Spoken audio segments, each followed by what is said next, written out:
Well, yeah, I mean, I would have taken 3 points at the start of the day, that's for sure. I thought they adapted really well. It isn't easy. It is strange. You can hear commentary going on in the back and the media people speaking, and at the same time you do get engrossed in the game as well. It's just not what we're used to. But we know why we're in this situation, and we have to just get on with it and do our best. And that's why I'm really, really proud of the players. They found a solution, kept fighting, kept working, and we've got a nice moment tonight. We have to recover because we've got a game on Tuesday. That's great. Thanks a lot for your time, Graham. Cheers. So, Tim, I'm not sure who we've got next, but if you can promote next in the queue. We don't actually have any hands up at the moment.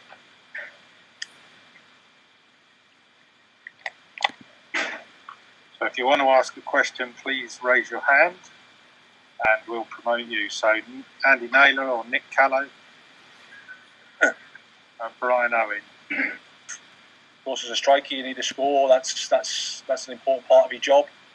But in terms of the play and how he contributes to the team, I'm happy with him. He's a good kid. He's learning. He's adapting to the Premier League from the Championship, and I think he'll get better and better.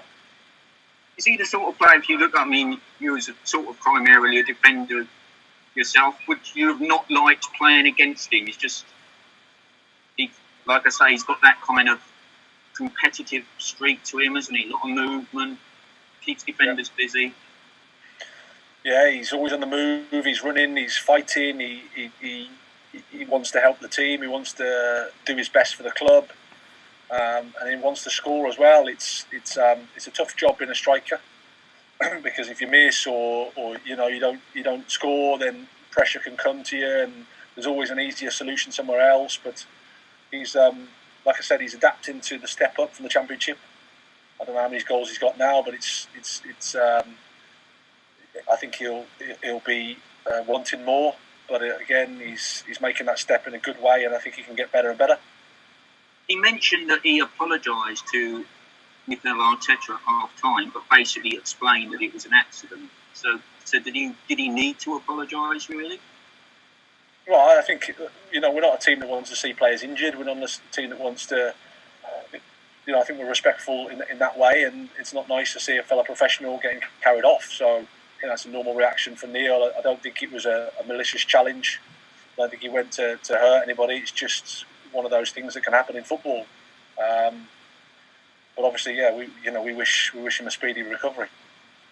What about that happened at the end, and particularly with Guendouzi? What did you make of that? Well, I think it's when you can see the last minute goal like that, emotions are raw for both teams. It's hard for us to contain our excitement. We're fighting for our lives, and at the same time, it's disappointing for them because Arsenal played a good game, I thought, and I don't think they deserve to lose. But sometimes life isn't fair, and at the time you have to deal with it. And I think you just saw that emotion. I don't think there was any big problem. Just how big a 3 points is that, Graham, in the context of the way the game went, going behind, and what you've got coming up, the home games coming up, and just the situation at the bottom? Well, every 3 points in the Premier League is massive, I think. We've waited a long time for one, so we know that ourselves. I think it was important that we showed the fight, that we demonstrated that we're here to give everything, to find a solution, however it is. To come from a goal down in the Premier League is really, really difficult to win. So that shows you about the character of the players, in my opinion, because there's no crowd to help them.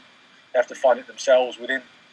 And we've spoken a lot about that over the last few weeks, and how we just keep going until the end, regardless of what's happening in the game.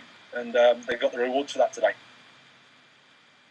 Just one other quick one. Aaron Moy went off at half time. Was that a tactical thing? He'd been booked. What was the thinking behind that? Yeah, it was a bit tactical, and of course with the booking, and to make the use of the extra sub. Thank you, Graham. Cheers, Andy.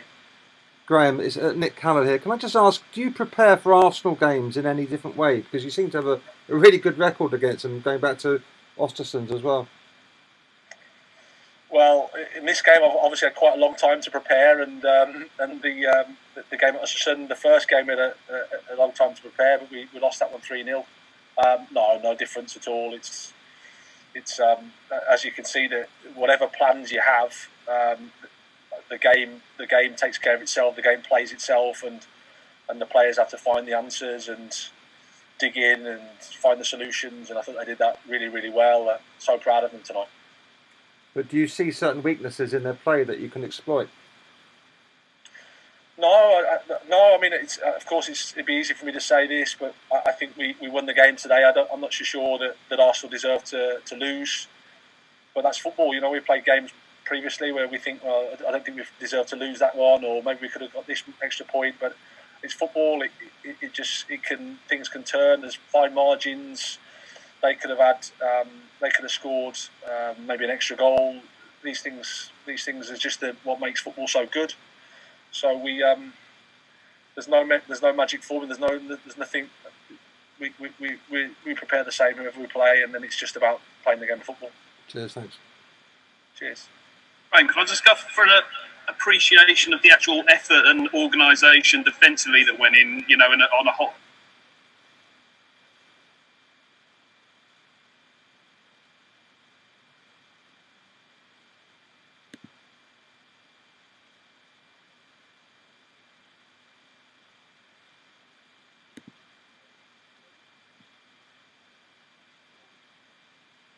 That's ultimately what we said. Both boxes, attacking and defending, we have to be really, really strong. Sometimes you need a bit of luck and a bit of quality, and I think we probably had that today. And at the end, obviously, we see Alexis going on 3 minutes into added time or whatever. The two up front, you were obviously thinking you could win it when we were maybe thinking that it'd be a decent point. Well, I mean, Alexis can do both. Sides of the game, and Yves Bissouma, in fairness, had run himself into the ground. So it was. I wouldn't say it was necessarily me being so clever. It was more just reacting to what I'm seeing on the pitch, which is Yves needs to go off, and we'd already put Dale on, and then Alexis can play on that left side, and we know that if something falls to him, he can find a forward pass, which is what he did, and it was a great goal and nice to score from open play. Brilliant understanding, wasn't it? Give a little word about Conley and Mopé. That sort of understanding of each other. Yeah, I mean, they're a good pair.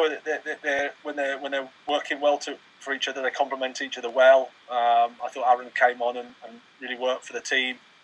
You know, he's a young player adapting to the Premier League. So is Neil. So will be Alexis.